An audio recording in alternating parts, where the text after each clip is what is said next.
Thank you, Mr. Speaker. Mr. Speaker, and still I rise. I rise today, as I always do, with great respect for all and love of country at heart. I rise today for very special reasons. Today is one of the days that I will cherish for the rest of my life. And what I will do today is something that I believe will help us to commemorate an unfortunate circumstance that our country has been a part of. This is a day that I will have the opportunity to bring to the attention of the Congress of the United States of America a very special resolution. This is a resolution that is supporting the designation of Slavery Remembrance Day. The resolution proposes that August the 20th, 2021 serve as the first Slavery Remembrance Day. And this is done to remind us of the evils of slavery. I have noticed that as time has passed during my lifetime, that there have been those who have sought to whitewash, to sanitize the evils associated with slavery. This is a necessary resolution because this resolution will forever allow us to remember the horrors of slavery, the events that have shaped our current circumstances. Slavery was our seminal sin. It's the sin that has, for too long, centuries, for too long, had an impact on the politics, the economics, the social standing of people in our country. This resolution reads as follows. I shall not read it in its entirety today, but there are some portions of it that are exceedingly important. It reads, whereas this resolution may be cited as the original Slavery Remembrance Day resolution of 2021. And for those who keep records, it is HRES 517. HRES 517. It has been filed, and it has more than 75 original co-sponsors. I'm saying original and more than 75 simply because right up to the last minute we were adding people. So more than 75 original co-sponsors. I shall do all that I can to memorialize the persons who are original co-sponsors, and I shall seek additional co-sponsors of this resolution. Whereas the House of Representatives recognizes August 20th, 2021 as Slavery Remembrance Day and commemorates the lives of all enslaved people, while also condemning the act and perpetuation of slavery in the United States of America and across the world. Whereas we posthumously recognize the following members of Congress who served during and after the Reconstruction era as honorary co-sponsors of this resolution. Their names are listed. I will not read them today. I want to do something very special when these names are mentioned, and they shall be mentioned in the near future. But their names are all here. Persons who actually served in the Congress of the United States of America. These are persons who merit a special place in history because of all that they had to endure to serve our country. Whereas on August 20th, 1619, the first 20 enslaved Africans were brought to what is now Fort Monroe, then Point Comfort. At that time, the time that they arrived, August 20th, 1619, it was Point Comfort. History has a way of reminding us of things. Point Comfort, the place where 20 enslaved Africans arrived. Point Comfort. Whereas the House of Representatives recognizes August 20th, 2021 as Slavery Remembrance Day and commemorates the lives of all enslaved people, while also condemning the act and perpetuation of slavery in the United States of America and across the world. Whereas tribal chiefs captured, enslaved, and sold their captives to transatlantic slave traders. You can't tell the story without telling the whole story. You have to tell the truth, the whole truth, and nothing but the truth. If there is a scintilla of a mistake in what I say, I would beg that people would contact me and let me know, because the truth about slavery must be told. And the truth is that African people sold other Africans into slavery. Whereas over the period of the Atlantic slave trade, from approximately 1526 to 1867, millions of humans were abducted and shipped from Africa, and 10,700,000 arrived in the Americas as personal property. Whereas the majority of enslaved Africans brought to British North America arrived between 1720 and 1780. I do want to emphasize the fact that they were personal property, chattels. They could be bought, they could be sold.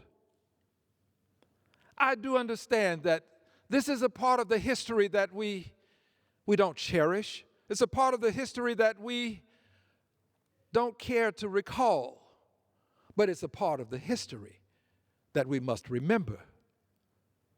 We cannot allow ourselves to think for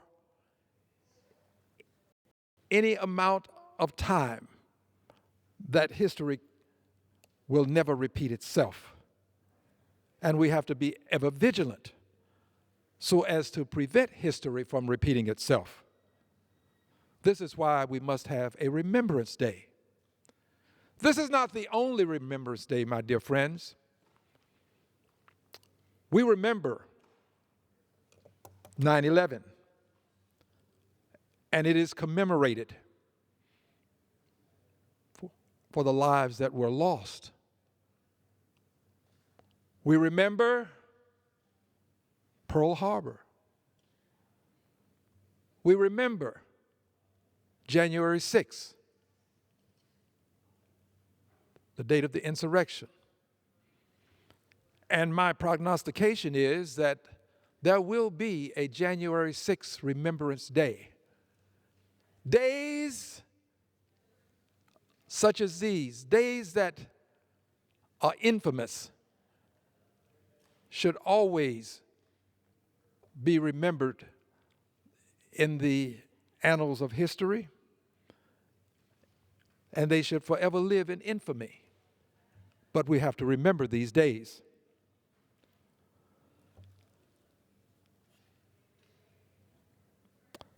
Whereas 6% of African captives were sent directly to British North America, whereas by 1825 the population of the United States included 1/4 of the people of African descent in what has been called the New World. Whereas the Middle Passage from West Africa to the West Indies was dangerous and horrific for enslaved people. Whereas the Middle Passage carried mothers, fathers, children, sisters, brothers, aunts, uncles, cousins, and individuals from all walks of life to slavery in the Americas. Whereas although the sexes were separated, men, women, and children were kept naked, packed, and even stacked, I might add, but packed close together. And the men were chained for long periods. Whereas according to some historians, about 12% of those who embarked did not survive the voyage. Whereas sharks followed the slave ships to feed on the bodies of slaves thrown overboard.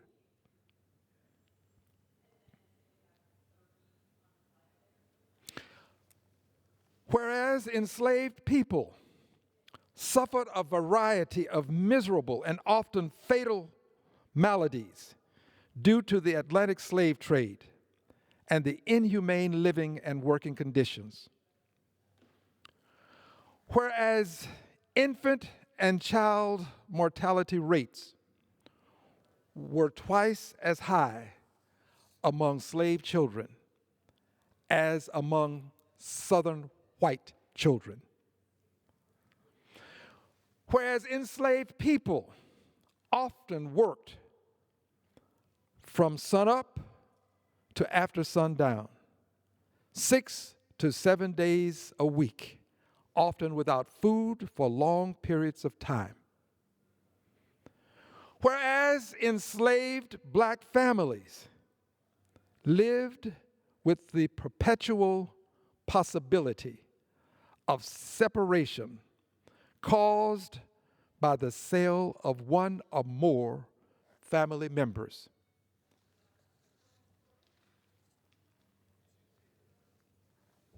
Stepping aside from the text for a moment,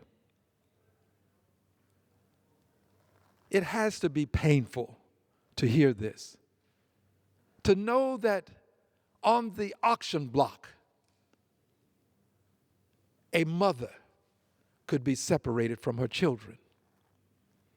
To know that on that auction block, families would be separated and could be sent in different directions.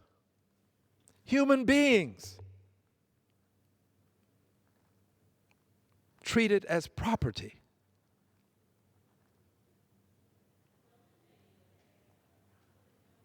The suffering that they endured is unthinkable, unimaginable. Suffering that not even the mind of Dante could imagine. Persons treated to a certain extent like animals, human beings, enslaved black families. Continuing with the text.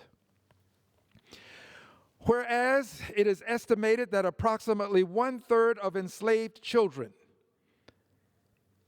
in the upper South states of Maryland and Virginia experienced family separation in one of 3 possible scenarios: sale away from parents, S-A-L-E, sale with mother away from father, or sale of mother or father away from children. These are the horrors of slavery, the evils of slavery that we can never, ever forget. Just as we never forget other horrors, just as we have Remembrance Days for them, we should have this Remembrance Day for slavery. Continuing with the text. Whereas Nat Turner was born into slavery in Southampton County, Virginia in 1800. Whereas Southampton County was home to many plantations and enslaved people outnumbered free whites. Whereas Turner learned to read and write at an early age, a young age, becoming deeply religious. Whereas Turner was sold to several different masters over the course of his life, the last time in 1830. Whereas Turner preached to his fellow enslaved people, developing a loyal following. Whereas Turner began planning a revolt with a few trusted fellow enslaved men from neighboring plantations. Generally speaking, we honor people who fight being held in captivity. Generally speaking, they are held in high esteem. They are celebrated for their desire to be free and their willingness to fight for their freedom. Generally speaking. But one has to ask, where are all of the statues for Nat Turner? Where are all of the resolutions that have been written extolling the virtues of Nat Turner?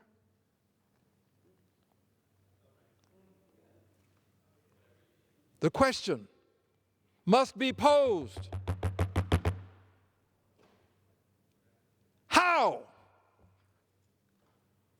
can we honor those who enslaved to a greater extent than we honor those who suffered the horrors of slavery?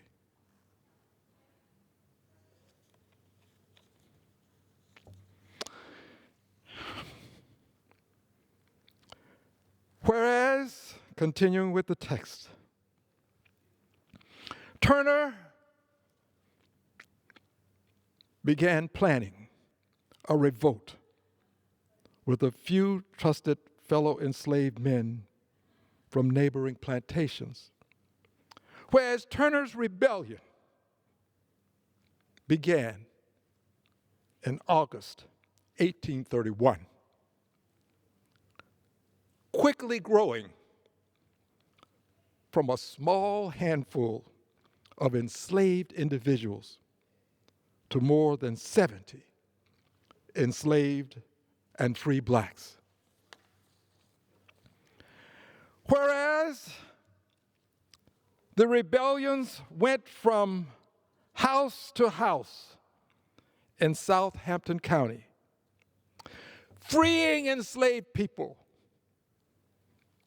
whereas the rebels were ultimately defeated by a state militia that had over twice the manpower of the rebels, with 3 artillery companies reinforcing it.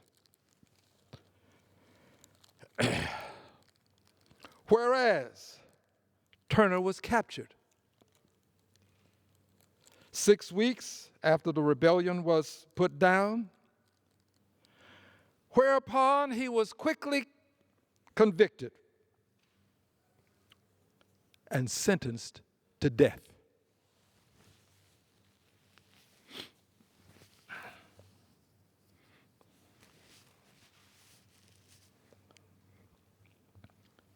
Continuing with the text. Whereas in retaliation for the uprising, Virginia officially executed 56 black people, with at least 100 more killed by militias through extrajudicial violence. We're now talking about people who were killed because other people fought for their freedom.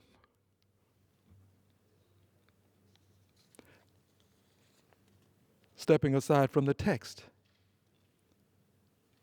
we can never allow ourselves to sanitize the horrors of slavery. This resolution is important. There has to be a day of remembrance.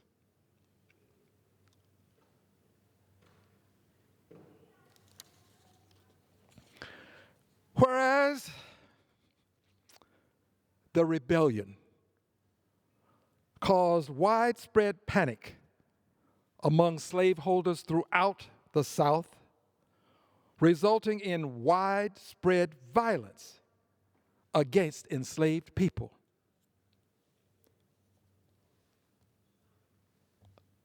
Please understand, I take no great pride in reading this, in presenting this. There's no great pride in this. There's pain. This is sinful and shameful, and we can never forget the horrors of slavery. Whereas, in the wake of the rebellion,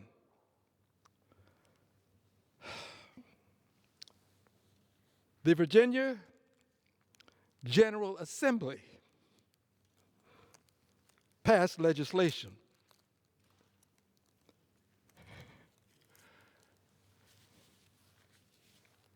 making it illegal to teach enslaved free blacks to read and write.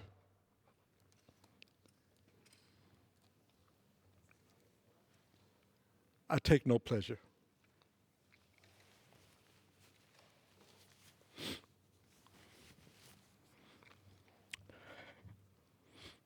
Whereas the Underground Railroad was a network of individuals who helped around 100,000 slaves escaped to the north. Whereas the railroad began when a conductor, often posing as a slave, would enter a plantation and attempt to guide runaways.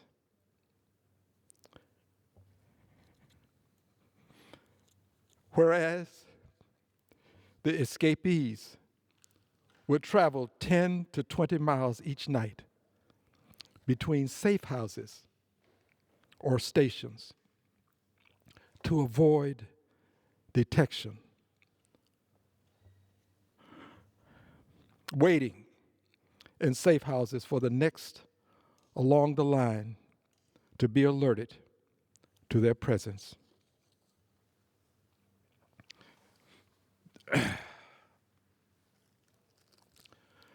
Whereas Miss Harriet Tubman escaped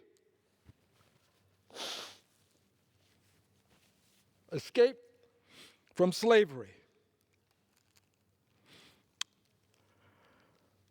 along the Underground Railroad. A network of abolitionists who guided escaped slaves to the north, traveling primarily at night to avoid bounty hunters. Many of these persons, my dear friends, my dear brothers and sisters, were not of African ancestry. We didn't get here by ourselves. There were people of goodwill, of many stripes, that made it possible for us to have these opportunities that we have today. I thank them all. My prayer is that there will always be such people of goodwill to assist those who find themselves in harm's way due to injustice. Continuing with the text.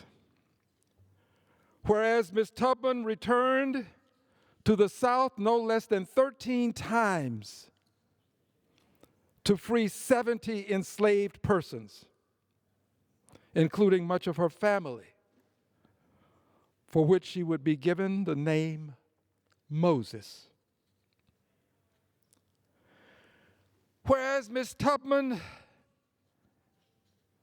deftly led those she saved north during the fall and winter, when there would be captors stayed inside to avoid the cold.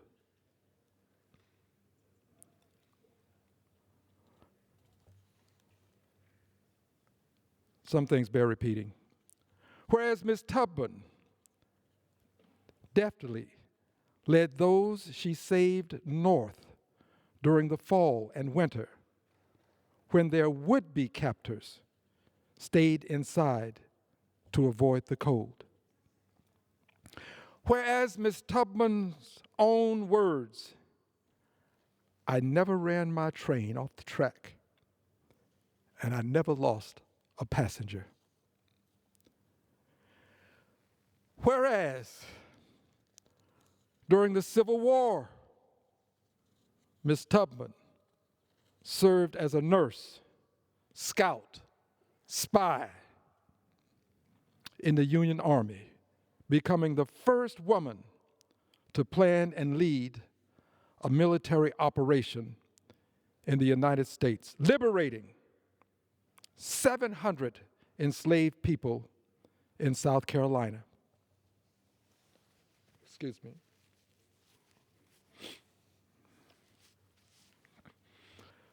Whereas the life of Miss Tubman continued, working to improve the lives of oppressed people, raising funds and building schools as well as hospitals in the name of formerly enslaved people while participating in the women's suffrage movement.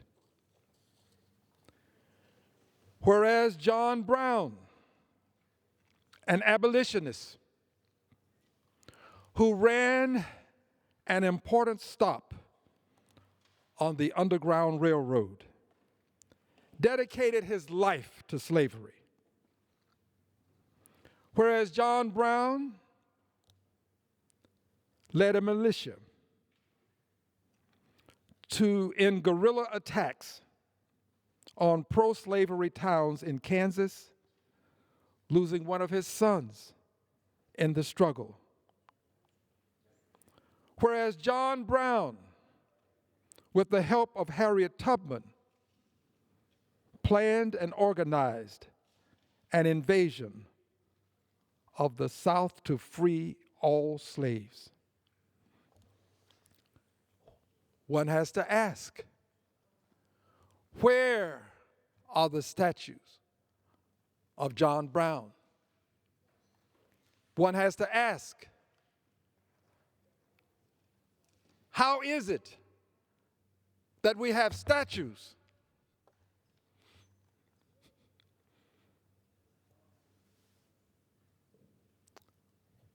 within a short distance of where I stand now, honoring those who would enslave, but not honoring those who would set the slaves free? One has to ask, how do these things happen? But one has to also be appreciative of the fact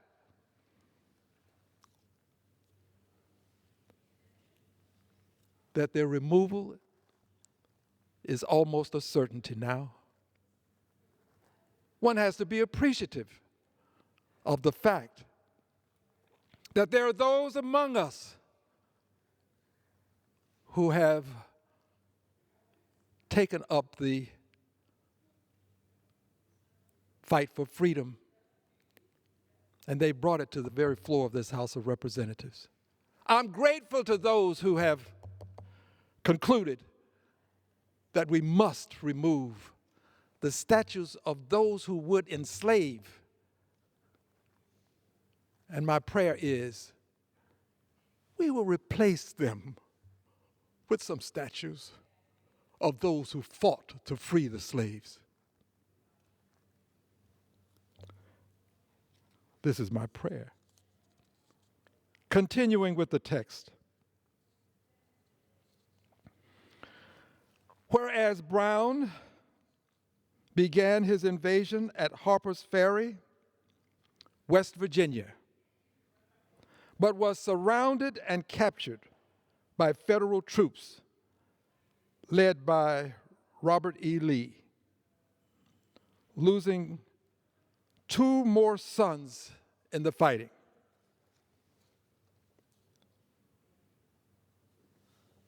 There are still people alive today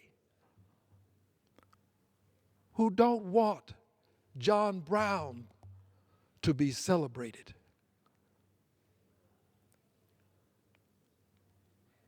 They don't want the people who gave their very last breath, the very last ounce of their existence to the cause of freedom. Celebrate those who would enslave, but not those who would free the slaves.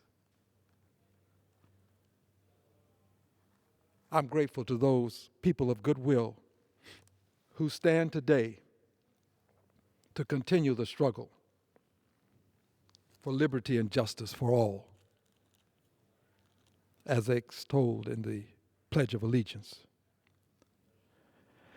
Whereas the 13th Amendment was passed by Congress on January 31st, 1865, and ratified on December 6, 1866. 65, and provides that neither slavery nor involuntary servitude, except as a condition of punishment, except as punishment for crime, whereof the party shall have been duly convicted, shall exist within the United States or any place subject to their jurisdiction.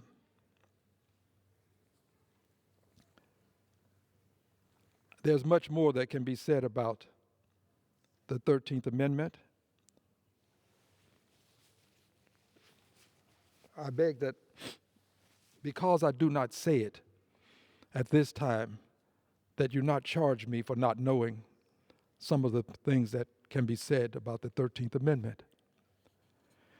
Continuing with the text, whereas beginning in the 20th century, African Americans began to relocate from southern farms to southern cities, from the south to the northeast, midwest, and west, in a movement known as the Great Migration. Whereas the relocation of formerly enslaved individuals and their descendants also included unfavorable and at times unjust interactions with law enforcement that often resulted in imprisonment and convict leasing. Stepping aside from the text, in Sugar Land, Texas,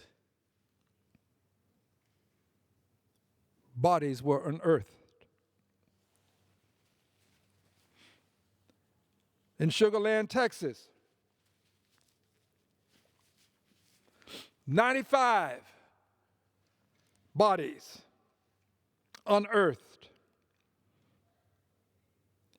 Those who study these things have concluded that they were likely the victims of convict leasing.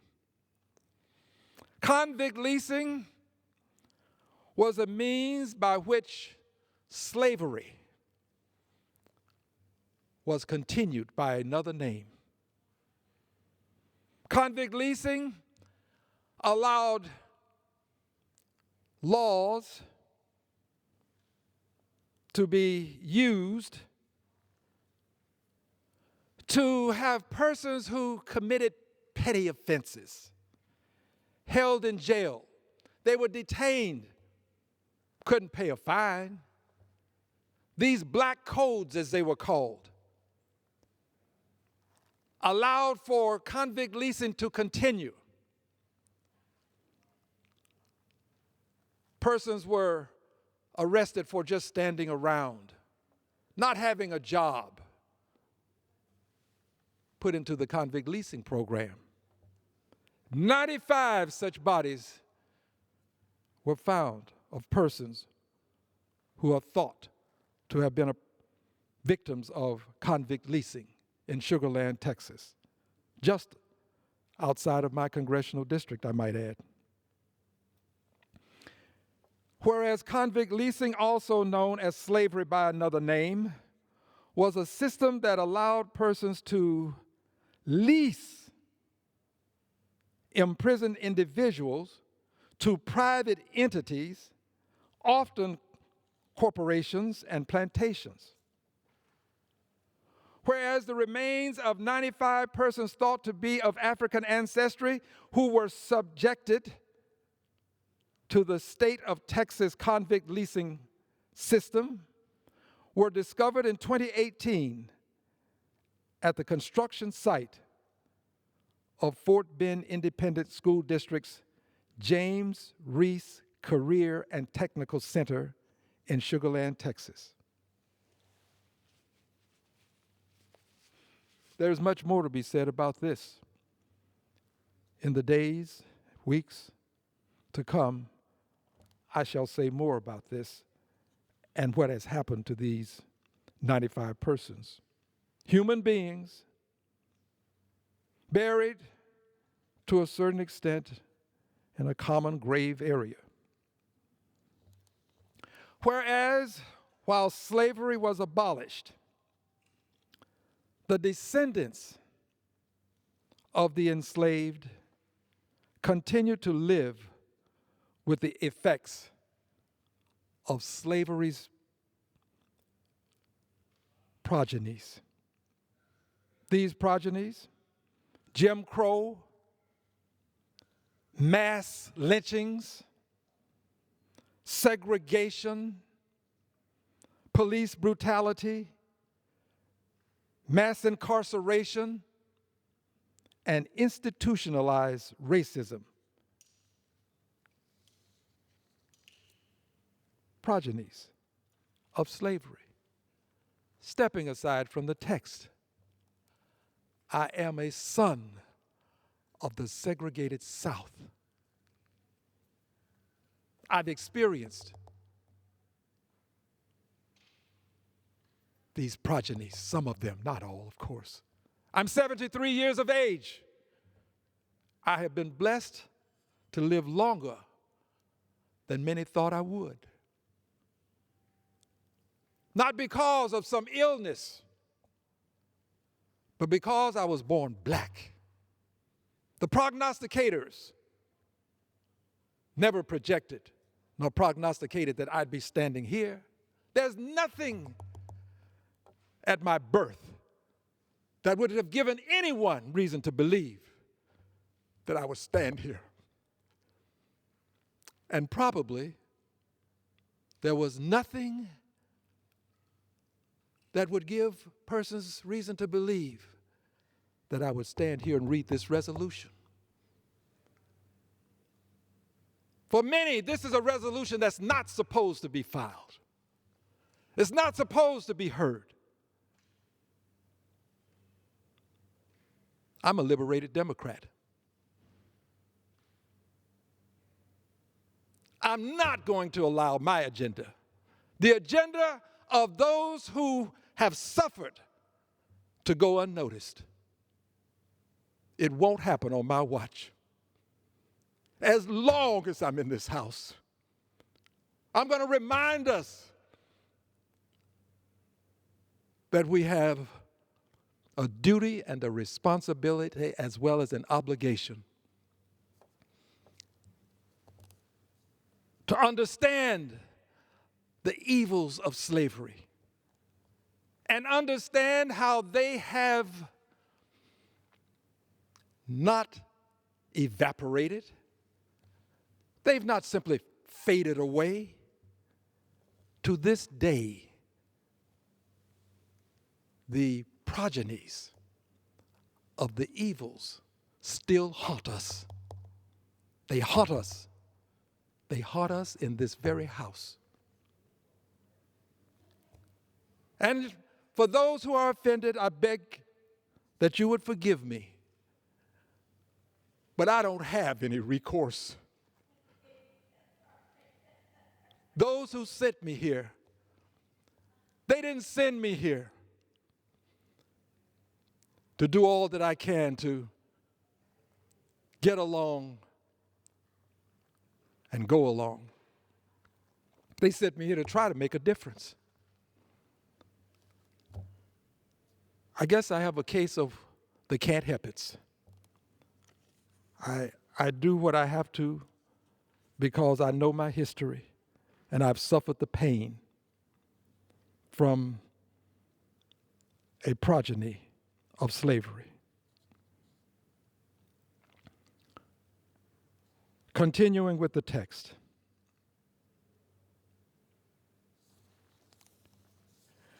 Whereas, despite the horrors of slavery, and against all odds, enslaved people became thought leaders and revolutionaries and changed the course of American history. Too often they are forgotten, pushed aside. Too often the history that they made is stolen. Too often the status quo will wait until they can find a proper person to attribute the history to. The status quo too often selects the persons that are to be celebrated in history. And too often those persons are not the persons who suffered to bring the history to a better place. The status quo has many ways to defend itself. The status quo can do it with the power of appointment. The status quo can do it with acknowledging people and ignoring others. Status quo has many ways to defend itself. I'm reminded of the words of Voltaire. He reminds us that it is dangerous to be, and I'm paraphrasing, it is dangerous to be right in matters where the established powers are wrong.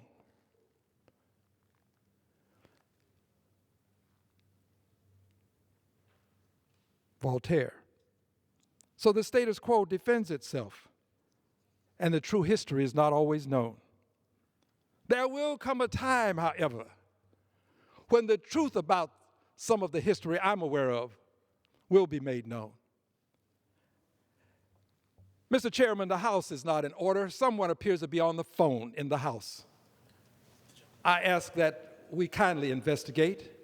This is a matter of serious concern, and a person ought not be on the phone in the House. It's contrary to the rules of the House. Person ought not do this when a serious matter is being discussed on the floor of the House of Representatives. Doesn't matter who that person is, by the way.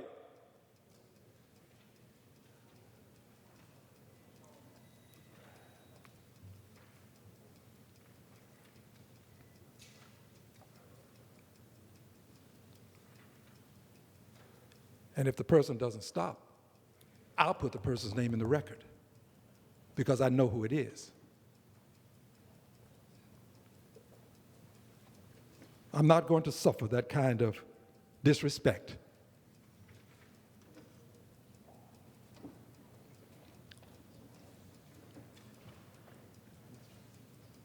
Resolved,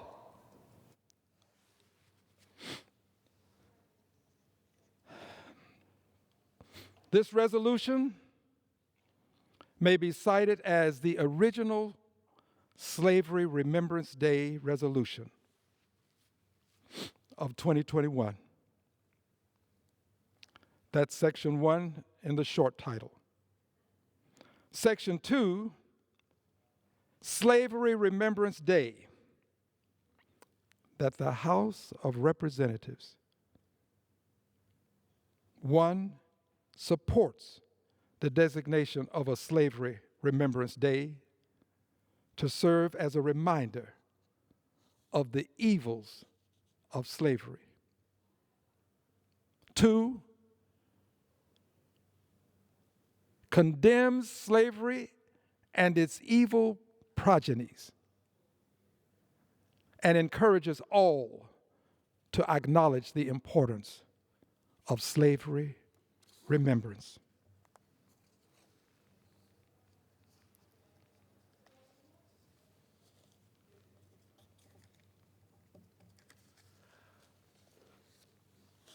I'm grateful to the Speaker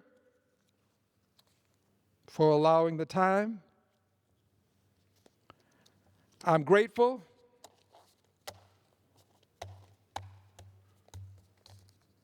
to the Majority Leader. I'm grateful to the Whip. I'm grateful to all of the chairs. I'm grateful to the many persons who are co-sponsors of this resolution. As I indicated, it was coming to me as I was moving to the floor, and I have found a note from my staff. I'm eternally grateful to my staff. 77 co-sponsors. 77. These are the persons who are part of what I believe to be a historic resolution. Those who are not should not be condemned. We simply but only ask that they would become co-sponsors, and this can be accomplished quite easily. Contact my office and let us know that you'd like to be a co-sponsor. The love we have for you is not diminished one scintilla because you're not an original. It is not. I'm not that kind of guy. I'm interested in having persons of goodwill become a part of this resolution. And there is much more that will be said and done as we move forward with the resolution. I thank all of the persons who are here today.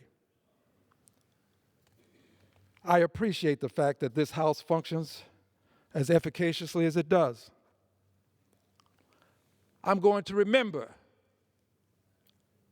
who was standing with the gavel at hand. I'm going to remember the faces. This is a special moment in time. I'll remember those who were to speak after me. I'll remember this wonderful lady who's seated over to my left, who's always been so kind and so generous and gentle. I'll remember the person who has prevented me from talking on the phone and who doesn't allow it to happen in this house when there's business before this house. She's even-handed. She treats all of us the same. I'll remember the parliamentarian who has allowed his COVID beard to continue. That's just a joke, friends. I want to bring a bit of levity. But the parliamentarian has been very helpful, and all of those who are associated with the office, been very helpful. And I pray that